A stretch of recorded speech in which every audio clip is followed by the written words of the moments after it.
Don't do that. I'm here for you as a brother. Don't cry. When every part of yourself just needs time to relax. Where you going? Don't you start crying and carrying on and stuff. For years, people in the industry been buzzing about how Brandy's whole image was tightly managed by her mother, Sonja Norwood. Like every step she took had to be checked and cleared before she even made a move. Folks whispered that this pressure to stay polished pushed her into unhealthy habits, stressful routines, and relationships that had people talking nonstop because nothing ever felt natural or free. The story that always got the most attention was the claim that she faced a major personal decision when she was very young. A decision some say she didn't feel fully in control of, but everything was kept quiet like it never happened. Cry, Ray. Don't do that. I'm here for you as a brother. Don't cry. Somebody get this man some tissue. He really crying for real. I think, I don't know what button you touched when you said Brandy. Oh my God. I did not know. I literally pulled. All right, let's pause this for a second. Okay. Can we stop this? Yeah, Can you yeah, stop? we'll pause. Please. We'll pause. For years, people in the industry have wondered just how far Sonja Norwood pushed Brandy while shaping her into a superstar, because the stories floating around make it sound like the pressure in that household was no joke.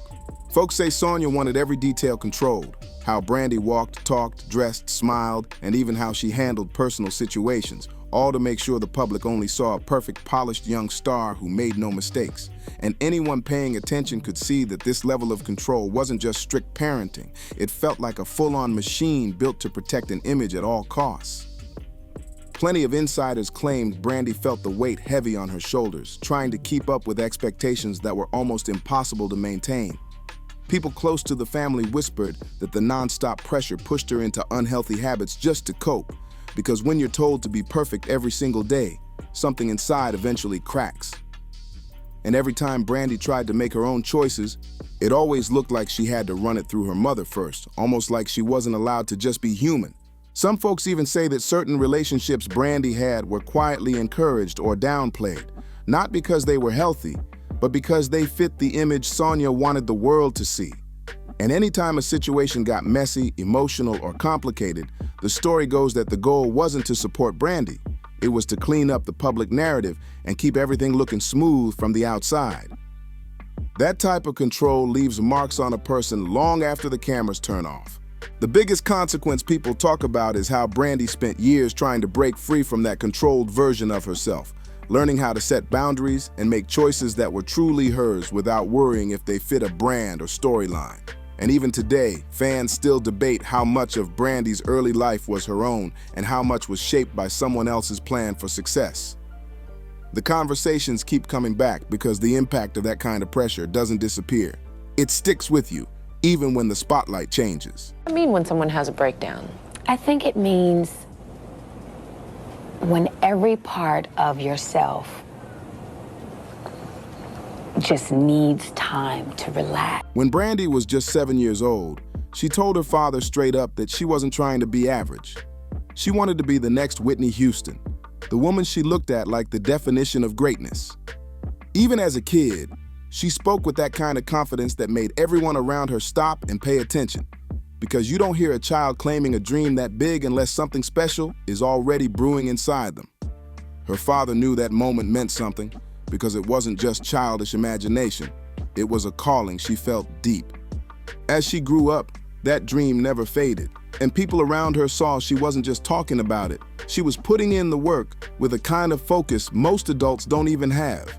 Every rehearsal, every performance, every vocal lesson seemed to bring her one step closer to the world she always pictured for herself, and her family watched her pour everything she had into becoming the artist she wanted to be.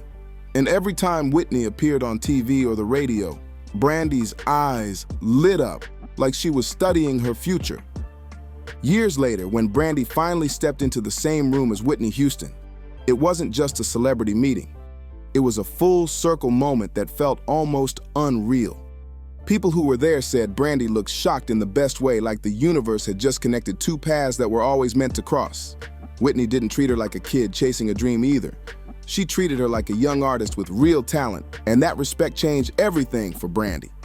The moment they worked together on the made-for-TV movie, Cinderella turned into something legendary because it wasn't just a project, it was history in motion. Seeing Brandy play Cinderella while Whitney played the fairy godmother felt like watching a dream come to life right in front of millions of viewers. For Brandy, it wasn't just a role, it was proof that the dream she claimed at 7 was never too big. And seeing her stand next to her idol made the whole story feel like magic come alive on screen. Where you going?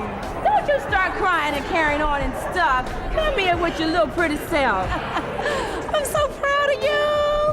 I'm so proud. Yeah, oh, look at you. How you handling that, huh? It's cool. It's cool. Come on, let's go and sit there. Brandy's career really started leveling up after her family moved to Carson, California, where everything seemed to fall into place fast. She started out singing background vocals and soon signed with Atlantic Records in 1993, with her mother Sonya stepping in as her manager and calling the shots every step of the way. That move put her straight on the path to stardom, and the spotlight got brighter by the year. Her 1994 self-titled debut album didn't just do well, it took over the charts. It sold millions of copies across the globe and turned her into one of the biggest names of the era. Then she teamed up with Monica and the two delivered the legendary Grammy-winning hit, The Boy Is Mine, a track everybody still knows word for word. Brandy kept the wins coming too because her 2002 album Full Moon hit the top spots on major Billboard charts and proved she wasn't slowing down. But even with the hits, fame, movie roles, and that whole Disney princess moment, people always said her childhood didn't match the glamorous image the world saw. Online, the biggest conversation is always about Sonya and the claim that she allegedly ran the household like a strict business where being perfect wasn't optional. It was required. Meanwhile, people swear RayJ got the softer treatment, the easy lane, the favorite child energy that everybody notices in families. Fans even point to old episodes of Brandy and Ray J, A Family Business, saying the difference in how Sonya spoke to each of them was impossible to ignore. Folks claim Brandy got the harsh tone while Ray J got the proud mom smile like they were living two different childhoods under the same roof. And according to longtime talk, that pressure left some emotional dents that Brandy carried for years. Brandy later shared that the expectations placed on her at a young age pushed her into unhealthy routines just to keep up with the image everyone demanded. She even explained in interviews that while the world saw success, she personally felt overwhelmed and isolated because she was trying so hard to stay flawless for everyone else. And on top of all that, the pressure also fed into industry tensions, including her famous feud with Monica, which both artists eventually confirmed really did happen back in the day. Brandy are here. Yes. Oh, Yes, Monica yes. and Brandy. The adult version. Oh, the grown-up version. You know what I'm saying? We couldn't come in here in 98 and do this, so it's good that we can do it now. Hell no. Y'all would probably killed each other back then. I remember. And then she would have blamed everything on me. Oh, I hate. She would have been like, she attacked me. That's how she does me. Let's keep it 100. She probably did, right? It was probably her. I've said I'm sorry. No. The tension around Brandy during her rise didn't stop with Monica.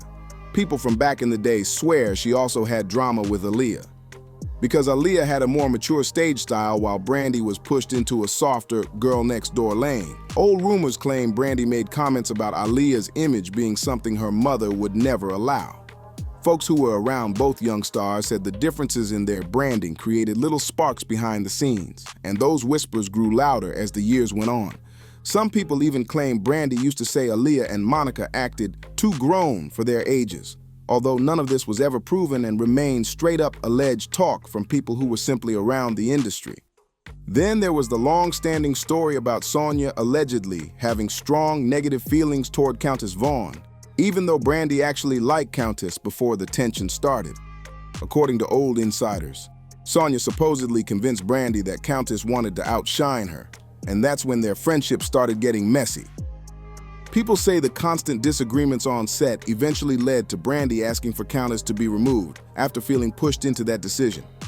Producers couldn't drop Countess though, because her character was too popular, so they spun her off into the Parkers, which ended up getting huge ratings. Reports claim this only added more heat to the feud because some people felt Brandy's team didn't like seeing the spinoff shine so bright.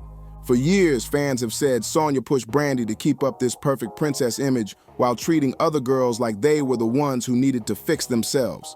The pressure was said to be non-stop, the schedule was packed, and the expectations were sky high, which eventually took a toll on Brandy emotionally and physically. Around this time, people close to her said she was dealing with a lot: heavy work, public pressure, private stress, and it eventually caused her to break down during filming, leading to a short hospital stay. Then came her relationship with Robert Smith, which only added another layer of public drama when he later revealed the marriage wasn't legally official, claiming it was done to protect Brandy's image.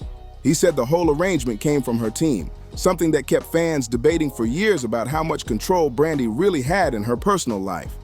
And then came the tragic car accident in Los Angeles, a moment that changed Brandy's life forever. Reports said she was extremely distressed at the scene, and although authorities later confirmed they would not bring criminal charges due to lack of evidence, she still faced multiple civil lawsuits afterward. Brandy eventually settled them all out of court, but people say the emotional weight of that moment stayed with her long term. A lot of folks who grew up around the Norwoods claim Sonya had a very tough personality, strict, intense, and focused on protecting the family brand at all costs. Now, there are even new rumors that RayJ has privately spoken about how all this pressure shaped their family dynamic, though nothing has been confirmed publicly. So here's the big question everyone keeps asking. Should Brandy's mom really be blamed for everything people pin on her? Or is the truth more complicated than it seems? Drop your thoughts below, and don't forget to subscribe, share, like, and comment to keep this story rolling.